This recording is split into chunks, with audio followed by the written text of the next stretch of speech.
Bonjour à tous et bienvenue dans le deuxième épisode de cette vidéo sur le MH370 de la Malaysian Airlines. Il y a 2 semaines, je vous avais laissé sur des histoires d'handshake in Marsat, j'évoquais brièvement un avion d'Air France, j'ai plein de choses passionnantes à vous raconter, alors on y va tout de suite, c'est parti, générique, fort raccord cheveux, enjoy.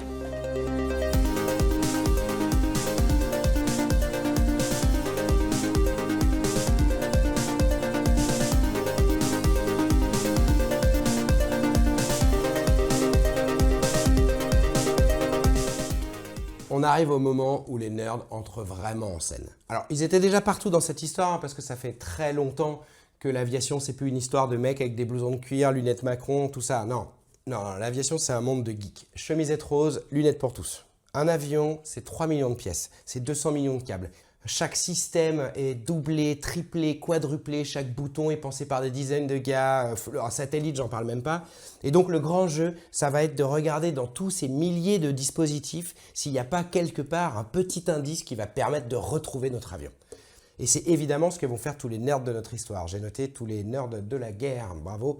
Rien n'est laissé au hasard, mais les premiers qui vont trouver quelque chose d'intéressant, c'est ceux qui se sont attardés sur ces handshakes dont je viens de parler. Alors, il va falloir se farcir un peu de technique, désolé maman, mais c'est un peu cool. Ils partent de presque rien, mais il y a quand même un coup de bol un peu douteux parce que il vient d'un autre avion qui s'est perdu en mer et que j'ai évoqué il y a quelques minutes, c'est l'Air France 447. Ça vous dit peut-être quelque chose? C'est un vol qui s'était écrasé dans l'océan Atlantique le 1er juin 2009, alors qu'il rejoignait Paris depuis Rio en faisant 228 victimes. Alors, c'était pas du tout pour les mêmes raisons, mais le point commun, c'est qu'on savait pas non plus où il était. Il avait fallu 2 ans pour retrouver l'épave au fond de la mer, et c'était important de faire ça parce que c'était le seul moyen de déterminer avec certitude les causes de l'accident. Il fallait retrouver les boîtes noires. Et cet avion-là, même si c'était pas un Boeing, mais un Airbus, un A330, il avait le même type de système satellite, et il utilisait la même constellation de satellites opérée par Inmarsat. Et les geeks d'Inmarsat, à ce moment-là, ils s'étaient dit « Tiens, mais on devrait peut-être stocker quelques données en plus pendant nos handshakes. À quoi ça va servir ? On ne sait pas, on verra, ça servira peut-être un jour. » 3 ans plus tard, ce jour est arrivé. C'est pas grand-chose, hein. Encore une fois, ces handshakes, c'est vraiment des « salut, ça va ?» Tenez, ça ressemble à ça. 1 ligne ou 2 de data, pas plus. On est d'accord, en temps normal, l'avion, il donne plein de choses. Sa position, sa direction, son altitude, son kérosène, l'âge du capitaine, tout ça. Mais là, dorénavant, même si tout est coupé, même s'il n'y a plus de transpondeur, comme sur le 370, il envoie quand même des mini-infos. Et ces mini-infos, celles qui vont être intéressantes, ce sont le BTO, le Burst Timing Offset, et le BFO, le Burst Frequency Offset. Et ouais, je sais, mais en vrai, c'est pas hyper compliqué. Pour commencer, le Burst Timing Offset, c'est le satellite qui va noter l'heure. Pas le satellite, la station au sol. Enfin, ça se passe à Perth, en Australie. Attendez, je vous fais un petit schéma. Un avion, il appelle. Le satellite, il reçoit. Bouclier vers la station au sol et tout le monde note l'heure. Ceux qui ont été jusqu'en 5e, vous savez 2 choses. Vous savez faire ce S et vous savez que la vitesse de la lumière, c'est rapide mais pas instantané. Et comme un satellite, c'est loin, le temps d'envoyer un signal, bing, bong, bing, bing, bing, bong, ça a pris un peu de temps. Or, reverso, si moi j'ai la différence de timing, donc le timing offset, entre la station, le satellite et l'avion, et que j'ai la position de la station et du satellite, alors je peux déduire la position de l'avion. Enfin non, puisque j'ai qu'un seul satellite. Ce que je peux déduire, c'est la distance entre le satellite et l'avion. Paf, j'ai une sphère. Mon avion, il n'est pas dans l'espace, il n'est pas à l'intérieur du sol, il est donc à l'intersection entre la surface de la Terre et la sphère centrée sur le satellite. Repaf, j'ai un maxi-cercle. Et je sais que, mettons, à 2h, 25 minutes, 27 secondes, mon avion, il est quelque part sur ce cercle. Je refais ça sur les 7 handshakes reçus par la station et repaf, je me retrouve avec 7 cercles successifs jusqu'à 8h, 19 minutes et 37 secondes. Je vous voulais pas les détails. Les satellites, ça bouge, l'atmosphère, la Terre. Mais c'est dingue, mais ça marche. Et on sait que ça marche parce que avant les 7 handshakes finaux, quand le transpondeur de l'avion était encore allumé, on a eu des handshakes normaux avec les messages des positions, GPS, nickel. Et bah les calculs à ce moment-là, ils étaient cohérents avec ces handshakes. Comme là sur ce schéma, le BTO il dit qu'à 17h06 UTC, l'avion il était sur cette ligne. Et bah le GPS il donne ici. En gros, on est sur 10 km de marge d'erreur. 10 km en largeur, hein, parce qu'en longueur, bah, ça fait des cercles de 5000 km de rayon, 15 000 km de circonférence, c'est gigantesque. Donc, c'est pas suffisant. Mais ça permet déjà d'avancer un peu. On savait déjà que l'avion avait volé longtemps, maintenant on peut affirmer qu'il a volé loin. Au moins jusque-là. Mais dans quelle direction? Pour savoir dans quelle direction aller chercher, il va falloir réduire ces cercles à des arcs. Et c'est là que notre deuxième info entre en jeu, le Burst Frequency Offset. Alors pareil, c'est velu, hein, mais en fait le principe, vous le connaissez très bien, c'est l'effet Doppler, même si je maintiens qu'on aurait dû l'appeler l'effet Garapa.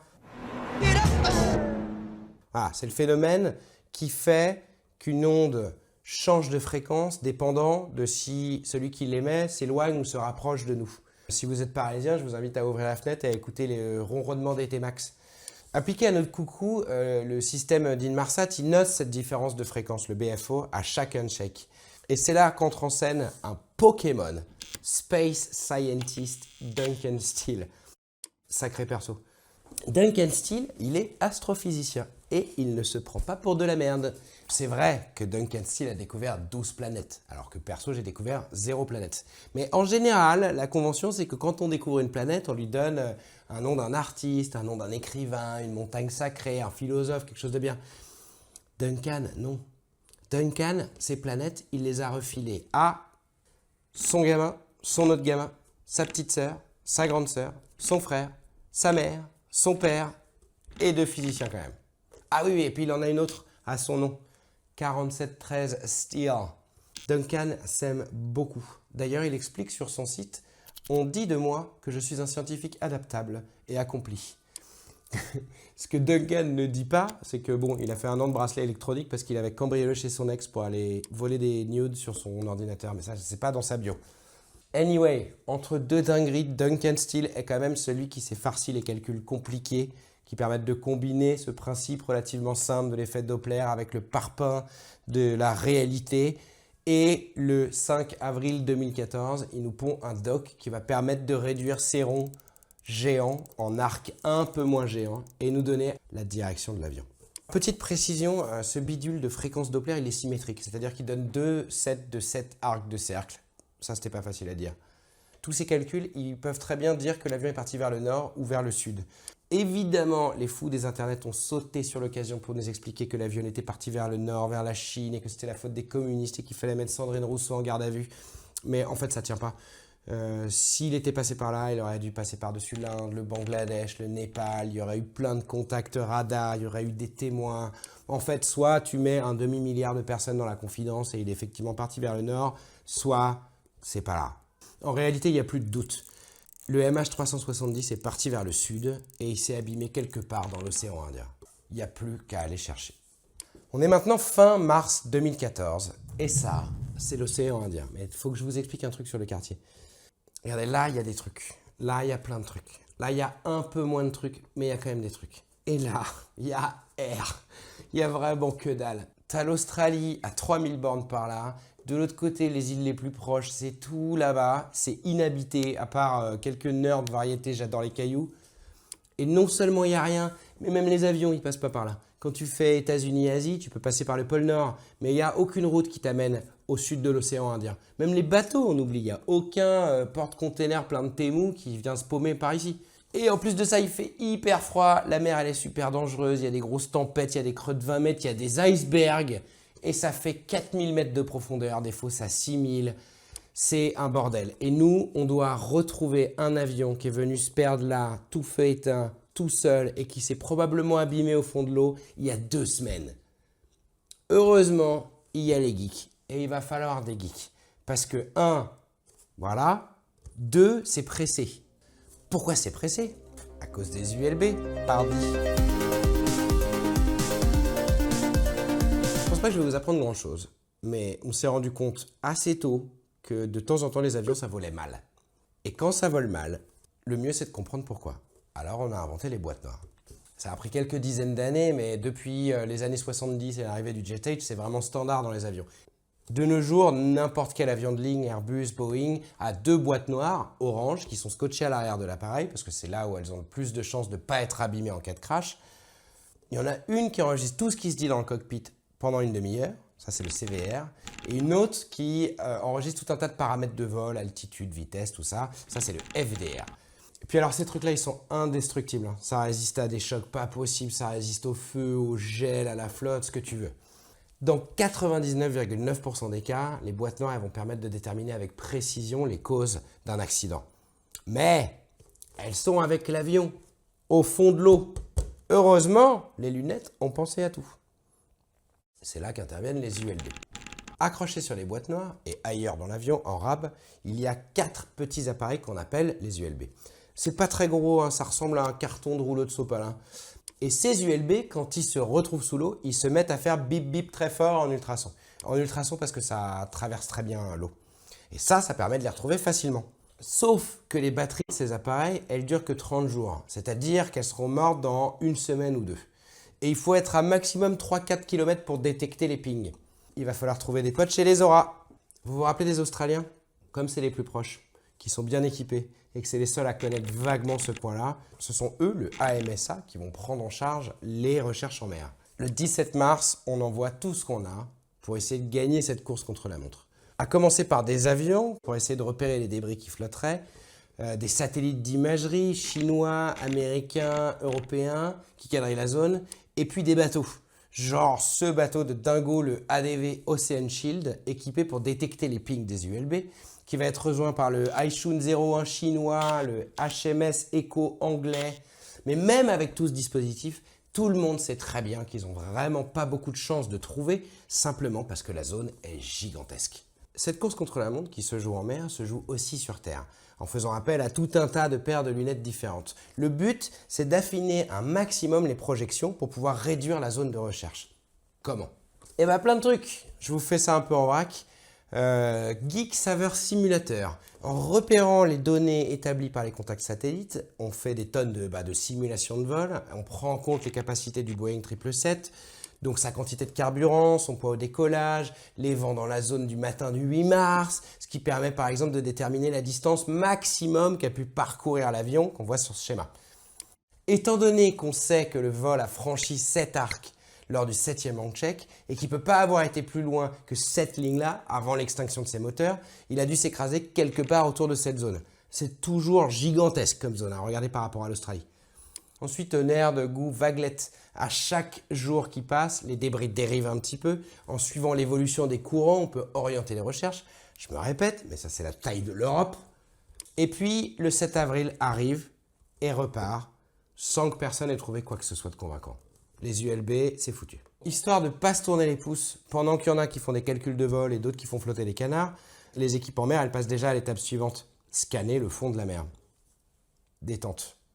Ça, c'est un procédé, une discipline qui s'appelle la bathymétrie. En gros, il s'agit de scanner les fonds marins avec des appareils spécialisés que je ne comprends pas. C'est un travail de fourmi. Fourmi amphibie, mais fourmi. Donc, c'est une affaire de temps. Les jours deviennent des semaines, les semaines deviennent des mois, les mois deviennent des années. Mais rien. Ah, si, quand même. En mai 2015, un bateau d'une boîte d'exploration privée, le Fugro Equator, c'est une boîte Dutch, parce que quand il y a de l'eau, il y a des Dutch, ils vont tomber sur quelque chose à 4000 mètres de profondeur. Mais ce n'est pas un avion, c'est un bateau. Il faudra quelques années de plus pour déterminer que c'était le Westridge. C'est un transporteur de charbon perdu en 1883 avec toute sa cargaison et tout son équipage entre Liverpool et Bombay. J'ai pas réussi à dégoter la moindre image du bateau avant sa perte et surtout j'ai pas réussi à déterminer ce qu'un bateau partant de Bombay pour aller à Liverpool foutait au sud de l'Australie. Mais bon, on fera 100, c'était pas un coucou, mais c'est chouette. Quoi qu'il en soit, nous sommes maintenant en juin 2015 et franchement tout le monde désespère. Les autorités australiennes arrêtent les recherches, jusqu'à ce que Johnny aille à la plage. La suite de mon histoire, elle se passe pas très loin, à 5000 km, sur l'île de la Réunion, là où vit mon frère, mais pas celui du début, et de toute façon vous vous en foutez, salut bro. Le 29 juillet 2015, sur l'île de la Réunion, Johnny Beg est à la plage, quand il tombe sur un gros bout de métal. Paf, chronopost, le truc est envoyé à Toulouse pour être testé et jackpot, c'est un morceau du MH370. C'est la première fois qu'on a une preuve tangible, indéniable, qui confirme tout ce qu'on a calculé pendant l'année précédente. L'avion s'est bien abîmé dans l'océan Indien, tout était vrai. Et dans les semaines et dans les mois qui vont suivre, on va trouver un paquet d'autres morceaux dans le coin, à Madagascar, sur les côtes africaines, partout. Il y en a qui vont se passionner pour ce job de chercheur de morceaux, comme Blaine Gibson, nouveau Pokémon rare spécialisé dans la recherche de débris sur la plage. Mais alors, toujours habillé en Indiana Jones, ils sont là les aventuriers modernes. Il a aussi tendance à trouver des débris que quand il y a une caméra pour le filmer, mais bon... Ces débris sont quand même une hyper bonne nouvelle pour tout le monde, et particulièrement pour la variété numéro 74, le Drifting Nerd. Ceux-là, on les trouve au CSIRO. C'est le centre de recherche industrielle et scientifique du Commonwealth basé à Canberra. Il n'y a pas que des drifters là-dedans, hein. En gros, c'est l'agence scientifique australienne, on trouve de tout. Et les mecs du CSIRO, ils se font super chier. Ils prennent des bouts de 777-9. Ils les découpent exactement comme les débris qu'ils ont trouvés. Ils les mettent dans une piscine.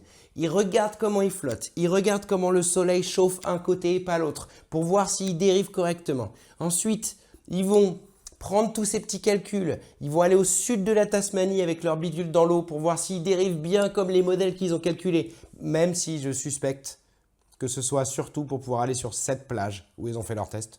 Ensuite, ils matchent ça avec les simulations de courant océanique sur une année entière pour ensuite pouvoir remonter le temps, hop, pour pouvoir finalement dire si j'ai trouvé tel débris à telle date, là et là, alors ça veut dire que 350 jours plus tôt, il venait de cet endroit précisément dans l'océan Indien. C'est des malades.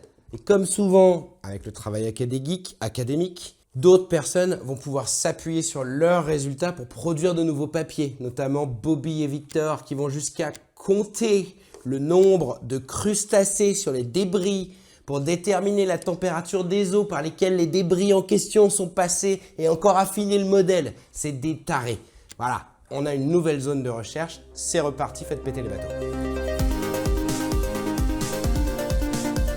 Cette fois, c'est une entreprise qui s'y colle, avec encore une nouvelle variété de paires de lunettes, le chasseur d'épaves. Bonjour Ocean Infinity, une boîte ricaine basée à Austin, Texas, c'est-à-dire pas du tout à côté de la mer, parce que leur truc à eux, en vrai, c'est pas la marine, c'est la robotique pour automatiser les recherches sous-marines. En janvier 2018, ils ont moins d'un an d'existence, mais ils ont déjà un max de blé et des geeks de talent. Alors pour eux, le MH370, c'est une super opportunité de prouver qu'ils sont les meilleurs des meilleurs. Enfin, s'ils arrivent à mettre la main dessus. Ils proposent un contrat au gouvernement malaisien qui l'accepte. Et c'est un contrat no find, no fee. C'est-à-dire qu'ils se font payer 80 millions de dollars américains s'ils trouvent l'épave et rien s'ils ne trouvent pas. Ils ont 90 jours et une zone de 50 000 km² à fouiller. Le 22 janvier 2018, ils dispatchent ce gros bateau très cool, le Seabed Constructor, qui lui-même va lancer 8 sous-marins autonomes avec tout plein de capteurs. Regardez-moi ça, maman canard arrive dans la mare, plif plouf les petits canetons, bip boop dans tous les coins, bim bon, on remonte, on se sèche les pattes et hop, on avance. Et là, rien. Air que dalle, rien. 6 mois, 150 000 km² fouillés au lieu des 50 000 prévus. Le 9 juin, Ocean Infinity jette l'éponge et je sens qu'il y a une blague pas loin, mais je ne l'ai pas. On m'a suggéré, Ocean Infinity donne sa langue au poisson-chat. Alors voilà, chou blanc. Après des années de recherche, des millions de dollars, des dizaines de pays, des centaines de milliers de kilomètres carrés de fonds océaniques fouillés, rien. Que dalle et toujours pas de coucou. Bon, moi déjà, cette détermination à pas lâcher l'affaire, elle me rend dingue. Après avoir été farfouillé dans les logs des satellites, tout recalculé comme des acharnés pendant des mois, jusqu'à arriver à avoir une théorie suffisamment crédible pour que derrière des mecs soient prêts à dépenser des millions pour partir avec des bateaux au milieu de rien, dans les mers les plus dangereuses et les plus isolées du monde, pour chercher le fond de l'océan. Franchement, je trouve que c'est déjà une victoire des nerds. Et c'est dommage, hein, parce que franchement, c'était réfléchi, leur truc, ils doivent être vraiment deg de rien avoir trouvé. Et puis surtout, arrivé à cette étape, je vois vraiment pas quoi faire d'autre. Bon, je suis pas un scientifique fiable et accompli comme Duncan Steele, Max Puissant, mais quand même, il reste quoi? Du côté de l'avion, bah, on n'a pas les boîtes noires, hein, parce que ces couillonnes, elles sont avec l'avion. On n'a pas de communication radio, tout ça, c'est écarté depuis longtemps. Les radars primaires, secondaires, érixiotaires, tout ça, on n'a que dalle. Et comme on l'a dit, dans ce coin-là, il n'y a rien. Tout le truc de nerveux avec les satellites, c'est fait. Les supercalculateurs de simulation de débris, de courant océanique pour remonter la trace de l'avion, c'est fait. Scanner 1 million de kilomètres carrés de fond océanique avec des lidars, c'est fait. Il y a une tentative de détection par des bouées hydrophoniques pour voir si on n'avait pas entendu le son de l'avion au moment où il aurait impacté la surface de l'eau. Franchement, je vous ai passé tout ça parce que c'est déjà un délire, mais c'est fait, ça n'a rien donné. Il reste quoi? Il reste des paires de lunettes. Il reste des nerds qui sortent de tellement loin, qui n'ont à la base tellement rien à voir avec cette histoire, que le fait qu'ils s'y retrouvent est complètement fou. Ah, c'est frustrant, vous aimeriez savoir. J'ai passé 2 semaines à cliquer, une fois de plus, donc je m'arrête ici pour aujourd'hui. Mais bien sûr, je me remets sur la suite. Vous avez été très nombreux à me dire que vous avez aimé la première partie. J'espère qu'il en a été de même pour celle-ci. Évidemment, vous me feriez un plaisir incroyable si vous pouvez mettre un like et surtout follow la chaîne pour pouvoir être averti quand la 3e partie sortira d'ici 2 semaines. Et la vidéo sur les croquettes s'est très bien passée, je vous remercie. Allez, bisous les nerds!